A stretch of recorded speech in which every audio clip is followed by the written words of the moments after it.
स्वास्थ्य मंत्री टीएस सिंहदेव इन दिनों सरगुजा दौरे पर है। इस दौरान वह हेलीकॉप्टर के माध्यम से आज सरगुजा के उदयपुर ग्राम की घाट बर्रा सालही बासेन सहित आसपास के इलाकों में पहुंचे, जहां स्वास्थ्य मंत्री ने हसदेव आर्यन बचाव के विरोध में बैठे लोगों से मुलाकात की और कहा कि यदि आप सब एक हो तो आपकी मांगें जरूर पूरी होगी। पर यहां दो पक्षों की बात है, एक खदान खोलने के समर्थन में है तो वहीं दूसरा खदान न खोलने की बात पर अड़ा है।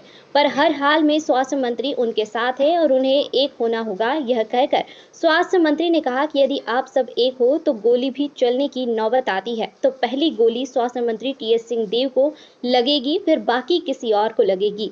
इतना कहकर स्वास्थ्य मंत्री रायपुर के लिए हेलीकॉप्टर के द्वारा रवाना हो गए। जावेद अख्तर की रिपोर्ट। लग रहा था यहाँ पे उस टाइम करते तो अच्छा था। उस समय विरोध की बात नहीं थी। उस समय गांव वालों से जब राय ली गई, मैंने आपको बताया, मैंने कहानी इसीलिए आप लोगों को सुनाई और सबके सामने ये बात होनी चाहिए कि भटगांव के दुग्गा खदान में वहाँ कम्युनिस्ट पार्टी के लोगों ने एक तरफ पहल किया था तो 1 या 2 डिसमिल के लोगों को भी नौकरी मिली थी।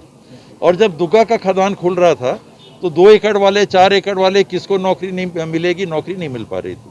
कोई कहीं भाग रहा था, कोई कहीं भाग रहा था, कोई कहीं भाग रहा था।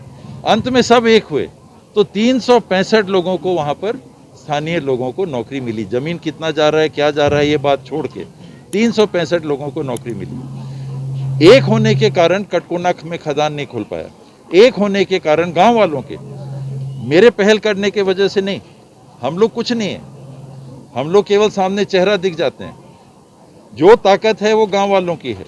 कटकोना में कैसे नहीं खुला, परसोड़ी में कैसे नहीं खुल रहा है, मुड़गांव में कैसे लोग एक हो गए थे तो नहीं खुल पाया।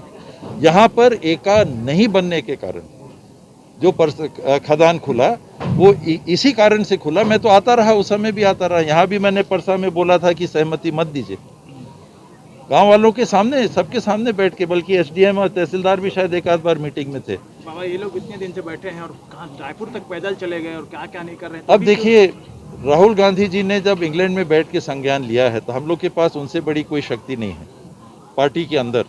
मैं भी यहाँ की जो रिपोर्ट है उनके सामने प्रस्तुत करूँगा, मिलूंगा तो मिलके भी बताऊंगा, मुख्यमंत्री जी को भी बताऊंगा कि यहाँ के लोगों की का क्या कहना है। और उसके बाद फिर शासन जो निर्णय ले वो लोगों के मंशा के अनुरूप हो। मैं चाहूँगा कि वैसे ही होना चाहिए।